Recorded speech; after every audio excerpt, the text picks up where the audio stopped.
Hello guys, कैसे आप सभी। वेलकम आपका हमारे चैनल पर। अगर आप चैनल पर नए हैं तो चैनल को सब्सक्राइब कर लें और बेल आइकन को दबा लें ताकि आने वाली वीडियोज़ की नोटिफिकेशन आपको आसानी से मिलती रहे। तो गाइज, जिन बच्चों ने 12th कर रखी है उन बच्चों के लिए खुशखबरी की बात है। नॉन मेडिकल और मेडिकल वाले बच्चों के लिए इंडियन एयरफोर्स की ओपन भर्ती आ गई है। इंडियन एयरफोर्स, भारतीय वायुसेना की ओपन भर्ती, तो उसके लिए रजिस्ट्रेशन स्टार्ट हो जाएंगे कल से। तो इस एडवर्टाइजमेंट को हम डिस्कस कर लेते हैं। क्या आपकी क्वालिफिकेशन होनी चाहिए, कितनी आपकी एज होनी चाहिए और सिलेक्शन प्रोसेस इसमें क्या होगा, तो चलिए देख लेते हैं एक बार। जैसे कि आप यहाँ पर देख पा रहे हैं, pre registration for the rally will start at, मतलब 11 बजे आपके स्टार्ट हो जाएंगे 27 तारीख को। ठीक है, तो 27 तारीख को 11 बजे स्टार्ट होकर ये आपके 28 तारीख को यहाँ पे रजिस्ट्रेशन क्लोज हो जाएंगे। ठीक है, 28 सितंबर को सिर्फ एक ही दिन मिलेगा आपको रजिस्ट्रेशन करवाने का, क्योंकि कोविड-19 की वजह से लिमिटेड बच्चों को ही सिलेक्ट करा जाएगा। ठीक है, यहाँ पे बिल्कुल क्लियरली कहा गया है, कोविड-19 restriction and consequent testing constraint, limited candidate can be tested in case of over subscription, shortlisted candidate based on merit percentage mark obtain in intermediate. यहाँ पर क्या है, परसेंटेज वगैरह सब कुछ जांच पड़ताल करके, ठीक है ना, परसेंटेज भी आपकी देखी जाएगी।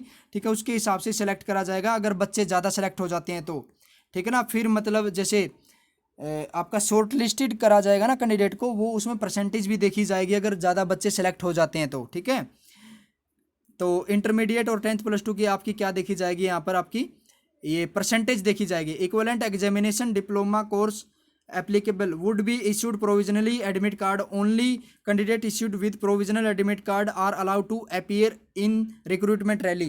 admit card आपको दिए जाएंगे इसमें रैली में एंटर करने के लिए, भर्ती में जाने के लिए। ठीक है, उसके बाद हम चेक कर लेते हैं कि किन किन डिस्ट्रिक्ट की ये भर्ती होगी हरियाणा के अंदर। ठीक है, तो डेट क्या रहेंगी, 9 अक्टूबर से 13 अक्टूबर शुरू में रहेगी एक्स ग्रुप के लिए। उसके बाद 14 अक्टूबर को ऑफ है। उसके बाद 15 से 19 फिर चलेगी भर्ती। ठीक है, इसमें फिजिकल टेस्ट होगा आपका, रिटन टेस्ट, एडोप्टेबिलिटी टेस्ट होंगे 2 आपके।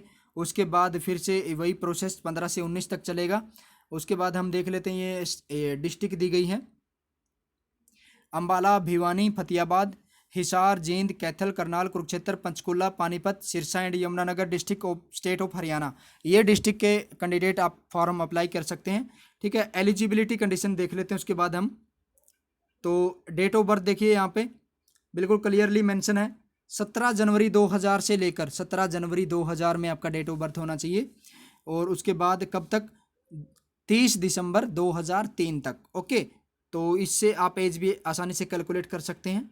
ठीक है, उसके बाद आपकी क्वालिफिकेशन क्या होनी चाहिए, education qualification for x group, past intermediate 10th + 2 equivalent examination with mathematics, physics and English. English, math और फिजिक्स आपके पास होना चाहिए, चाहे बायो भी हो। ठीक है ना, आपका जैसे एडिशनल में होता है, केमिस्ट्री भी बेसिक हो, कोई दिक्कत नहीं, मैथ और फिजिक्स होना आपका जरूरी है। ठीक है, और इंग्लिश 50% आपके मिनिमम मार्क्स इन सब्जेक्ट्स में होने चाहिए। फिजिक्स, मैथ और इंग्लिश के अंदर मिनिमम आपके 50% मार्क्स होने चाहिए। ओके, तो उसके बाद आपकी हायर डिग्री भी अगर हो तो आपके पास, वो भी आप अप्लाई कर सकते हैं, कोई दिक्कत नहीं है। जैसे इलेक्ट्रिकल, मैकेनिकल, इलेक्ट्रॉनिक्स, इनकी डिग्री भी हो सकती है। ठीक है, कोई दिक्कत नहीं, ये भी अप्लाई कर सकते हैं। उसके बाद आपका एजुकेशन बोर्ड आपके क्या होना चाहिए, जो लिस्टेड बोर्ड होते हैं। ठीक है ना, हरियाणा के अंदर जो भी बोर्ड हैं लिस्टेड हैं, किसके अंदर, COBSE। ठीक है ना, council board for school education. ठीक है, उसके बाद आपका क्या है, exact aggregate percentage of marks before decimal as written in the marksheet 10th + 2 intermediate equivalent और calculated as per the rules of concern education board shall be considered. मतलब क्या है, एग्जैक्ट आपकी क्या होनी चाहिए, परसेंटेज कैलकुलेट करनी है आपको। जैसे फॉर एग्जांपल 49.99% है, तो शुड बी टेकन एज 49। ठीक है ना, आपके 50% नहीं लिए जाएंगे, यहाँ पे 49.99 है तो आपको 49 ही लिखना है। ठीक है, राउंड ऑफ कर देना बाकी को। ठीक है, उसके बाद आपकी ये डोमिसाइल रिक्वायरमेंट वगैरह है, हरियाणा का डोमिसाइल होना चाहिए आपके पास। ठीक है, इन डिस्ट्रिक्ट का होना चाहिए जिन डिस्ट्रिक्ट से आप अप्लाई कर रहे हैं। ठीक है, उसके बाद आपका मेडिकल स्टैंडर्ड दे रखा है यहाँ पर। तो चेस्ट होनी चाहिए आपकी 5 सेंटीमीटर का, एक्सपेंशन फुलाव होना चाहिए।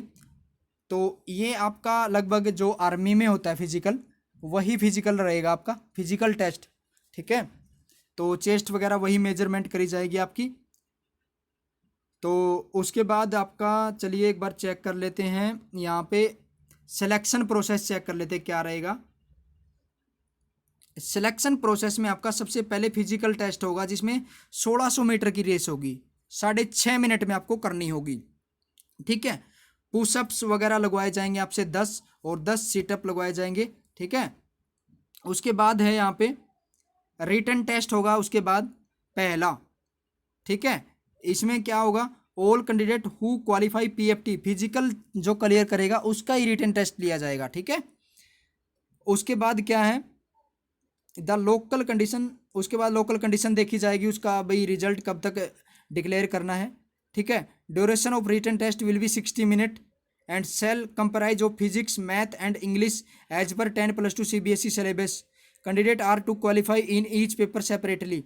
60 नंबर का आपको क्या करा जाएगा, पेपर दिया जाएगा 60 मिनट का, 60 मिनट में आपको ये फिजिक्स, मैथ और इंग्लिश के अंदर से आपको क्वेश्चन पूछे जाएंगे, ठीक है। CBSE बेस्ड सिलेबस होगा आपका।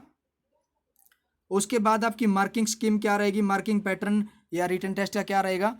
1 नंबर मिलेगा आपको, एक क्वेश्चन ठीक करते हो तो आपको, अगर क्वेश्चन आप कोई भी अटेम्प्ट नहीं करते तो आपको 0 दिया जाएगा, और अगर आप क्वेश्चन गलत करते हैं तो 0.25 मतलब 1/4 आपकी नेगेटिव मार्किंग रहेगी, ठीक है।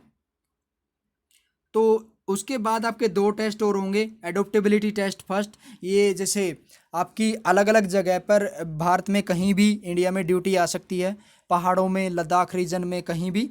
तो आपकी जो जोग्राफिकल एरिया के हिसाब से आपका एडोप्टेबिलिटी, कि आप वहाँ पे उस सिचुएशन में एडोप्ट कर सकते हैं या नहीं कर सकते, उसके हिसाब से आपके एडोप्टेबिलिटी टेस्ट लिए जाएंगे, ठीक है ना। उसके बाद सेकंड टेस्ट भी एडोप्टेबिलिटी टेस्ट होगा, ठीक है। फर्स्ट टेस्ट क्लियर करोगे उसके बाद दूसरा होगा, दूसरे के बाद तीसरा होगा, ठीक है ना। इसी तरीके से मेडिकल, उसके बाद आपका लास्ट में क्या रहेगा, आपका मेडिकल एग्जाम होगा, ठीक है ना। तो उसके बाद आगे देख लेते हैं। उसके बाद आपका ये सब होने के बाद आपका रिजल्ट यहाँ पर पब्लिश कर दिया जाएगा, ये 31 अक्टूबर को होगा। एयरमैन की यहाँ पे आप ऑफिशियल वेबसाइट पर भी चेक कर सकते हैं, ये ऑफिशियल वेबसाइट रहेगी। 31 अक्टूबर को यहाँ पे रिजल्ट आ जाएगा, ठीक है। और अम्बाला की जो भी एयर स्टेशन है वहाँ पर भी आप अपनी लिस्ट देख सकते हैं जाकर, अगर देखना चाहो तो, ठीक है। तो यही इन्फॉर्मेशन आप लोगों के साथ शेयर करनी थी। वीडियो को ज़्यादा से ज़्यादा शेयर करें। Thanks for watching.